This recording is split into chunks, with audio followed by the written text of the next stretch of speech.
Assalamualaikum warahmatullahi wabarakatuh. Selamat datang di mata pelajaran Matematika Peminatan kelas 12 program MIPA. Pada pertemuan kedua kita kali ini, kita akan membahas bab distribusi binomial. Di mana yang akan kita bahas pertama-tama yaitu tentang konsep dari variabel acak. Oke, sebelum kita lanjut ke materi, kita lihat dulu kompetensi dasar dengan tujuan pembelajaran. Nah, kompetensi dasarnya menjelaskan dan menentukan distribusi peluang binomial berkaitan dengan fungsi peluang binomial. Nah, yang berikutnya menyelesaikan masalah berkaitan dengan distribusi peluang binomial, suatu percobaan acak dan penarikan kesimpulan. Nah, itu kompetensi dasar yang akan kita pelajari.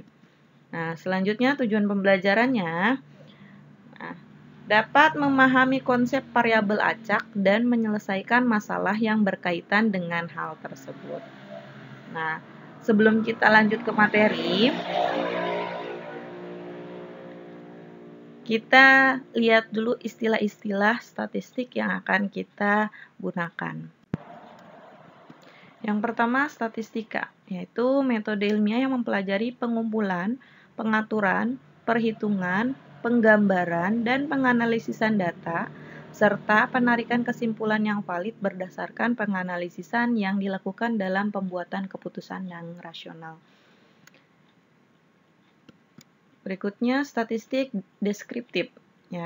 Jadi, statistik ini mempelajari cara pengumpulan dan penyajian data sehingga mudah dipahami berhubungan dengan hal penguraian atau pemberian keterangan mengenai suatu data atau keadaan atau fenomena. Jadi, deskriptif hanya menguraikan saja. Nah, selanjutnya, statistik inferensial, yaitu digunakan untuk mengkaji, menaksir, dan mengambil kesimpulan sebagian data sampel, yang dipilih secara acak dari seluruh data yang menjadi subjek kajian data atau populasinya. Nah, variabel atau peubah, suatu besaran yang dapat diubah atau berubah sehingga mempengaruhi peristiwa atau suatu penelitian. Variabel ini seperti simbolnya ya. Nah, selanjutnya variabel acak. Jadi, variabel yang menghubungkan kemungkinan hasil acak. Nah, ini hasilnya secara acak dari ruang sampel, dari sebuah percobaan dengan nilai berupa bilangan real, di mana hanya ada satu nilai untuk setiap titik sampel. Nah, selanjutnya variabel diskrit. Nah, suatu besaran yang dapat dihitung, data berupa bilangan bulat. Selanjutnya variabel kontinu, suatu besaran yang tidak dapat dihitung, data berupa bilangan pecahan atau desimal. Yang kedelapan, ini ada variabel acak diskrit, yaitu variabel acak yang tidak mengambil seluruh nilai yang ada dalam sebuah interval. Sedangkan variabel acak kontinu itu variabel acak yang mengambil seluruh nilai yang ada dalam sebuah interval. Jadi diskrit dengan kontinu bedanya itu ya. Diskrit itu tidak mengambil seluruh, kalau kontinu itu mengambil seluruh. Nah, yang ke-10, ruang sampel, himpunan dari hasil yang mungkin pada suatu percobaan atau kejadian. Yang ke-11 yaitu titik sampel, yaitu anggota dari ruang sampel ya.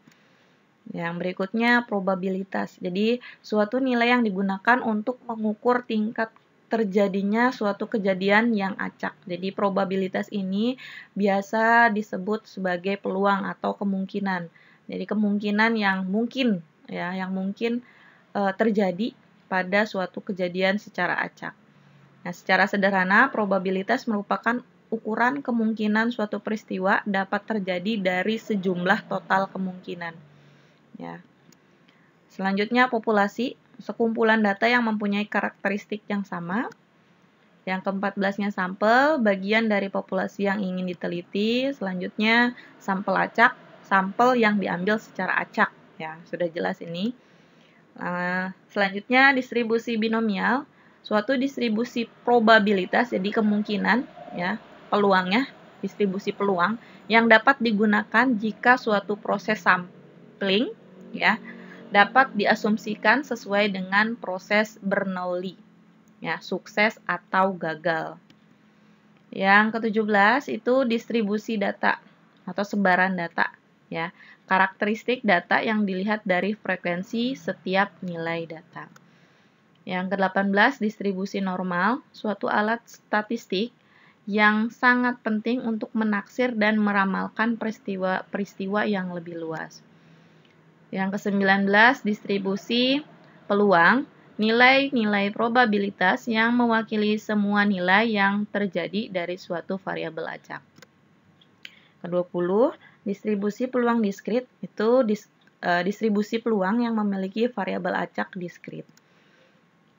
Yang ke-21, distribusi peluang kontinu yaitu distribusi peluang yang memiliki variabel acak kontinu.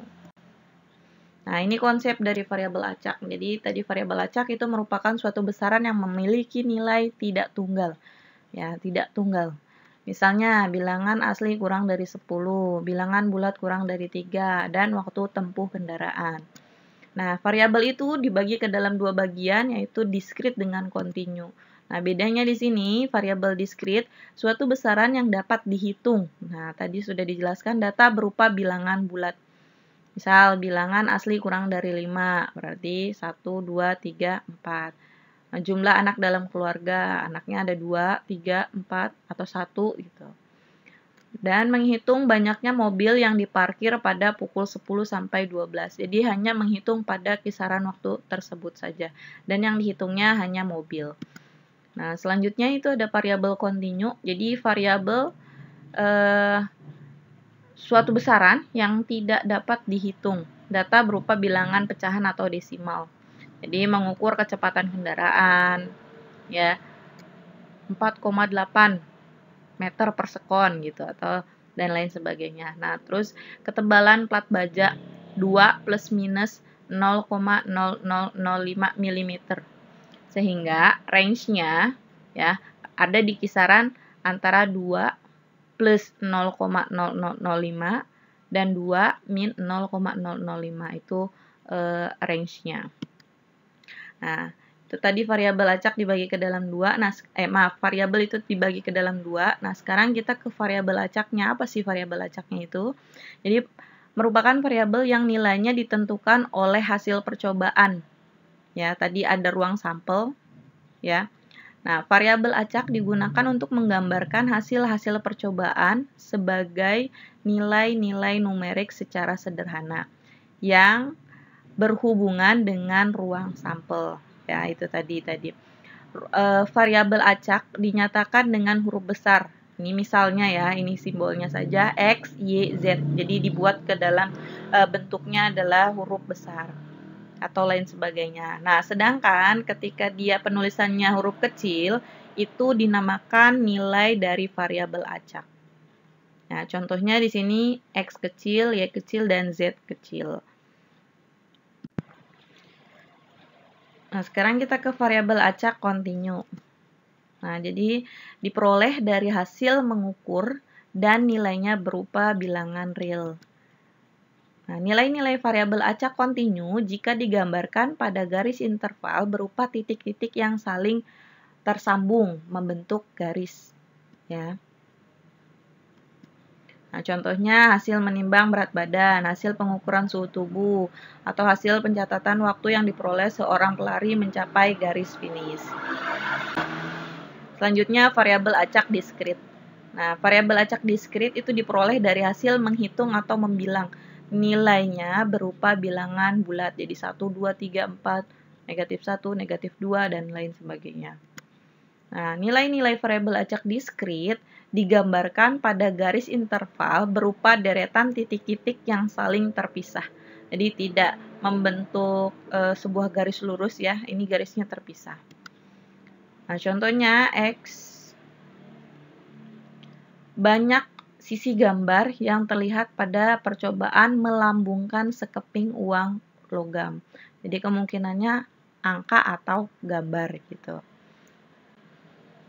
Nah, kita lihat contohnya dari konsep variabel acak. Di sini ada contoh yang pertama, pelemparan 3 keping uang logam. Jadi kita harus cari tahu dulu ruang sampelnya. anggotanya ada apa saja di situ. Nah, di sini anggotanya, karena di sini ada 3 keping uang logam, berarti ada 3 kali ya. A itu artinya angka ya. Titik sampelnya yang pertama, lalu angka gambar, gambar angka, gambar angka, gambar angka, gambar angka, gambar, angka gambar, dan yang terakhir itu gambar. Nah, itu ada 8 ruang sampel anggotanya ya. Nah, di sini misalkan X sama dengan banyak angka yang muncul. Nah, X di sini adalah variabel acaknya. Sedangkan untuk nilai dari variabel acaknya yaitu 0, 1, 2, 3. Nah, kenapa 0, 1, 2, dan 3?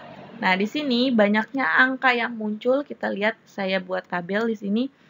Nah, yang pertama 0. Kenapa 0? Nah, kemungkinan angka yang muncul sebanyak 0. Nah, maka kita masukkan ini G. Gambar. Itu tidak ada angkanya sama sekali. Maka X-nya atau nilai dari variabel acaknya adalah 0. Selanjutnya, 1 untuk nilai variabel acaknya yang hanya ada 1 angka dari pelemparan 3 uang logam. Nah, gambar angka, gambar angka gambar. Nah, itu hanya 1 angka di dalamnya ya dari pelemparan 3 keping uang logam tersebut. Nah, selanjutnya ketika X-nya 2 ya, maka di situ ada berapa kali percobaan? Angka gambar, angka gambar angka, gambar angka. Jadi angkanya itu ada 2 di situ dari 3 keping uang logamnya. Nah, selanjutnya ketika 3, maka yang keluar adalah angka. Apakah yang keempat ada? Yang keempat itu tidak ada karena yang dilempar hanya 3 keping uang logam. Jadi nilai dari variabel acaknya itu 0, 1, 2, dan 3. Dan variabel acaknya itu banyak angka yang muncul. Nah, contoh berikutnya di sini ada Gugun melempar 2 dadu bersamaan 1 kali. Ya, jika X sama dengan jumlah 2 dadu, nyatakan hasil yang mungkin diperoleh sebagai variabel acak. Nah, di sini ruang sampel untuk 2 buah dadu adalah 36. Ya. Kenapa 36? Karena 6 pangkat 2. Ya, di situ. Nah, ini sudah pernah dipelajari mungkin di statistik yang sebelumnya ya. Kita lihat X sama dengan jumlah 2 dadu. Jadi kalau 2 buah dadu kita jumlahkan, itu nilai yang akan muncul adalah 2, karena 2 itu 1 tambah 1. Jadi dadu pertamanya 1, dadu keduanya 1. Ya. Nah, maka ini nilainya 2, 3, 4, 5, 6, 7, 8, 9, 10, 11, dan 12. Karena mata dadu itu hanya ada 6 dari setiap mata dadu. Gitu. Nah, karena di sini ada 2, berarti kalau yang dadu pertama 6 dan dadu kedua 6, maka kalau dijumlahkan, itu hasilnya adalah 12. Maka kalau kita buat dalam bentuk tabelnya, nah di sini S-nya itu adalah ruang sampel ya. Nah, X-nya, nah tadi X-nya adalah nilai dari variabel acak 2. Ada angka apa saja di situ? 1 dengan 1. Jadi, dadu pertama 1, dadu kedua 1. Yang 3, ada 1,2 dan 2,1. Ya, kalau dijumlahkan itu hasilnya 3. Selanjutnya yang 4, nilai variabel acaknya 4. Ada 3, 1,3, 2,2, dan 3,1. Dan seterusnya.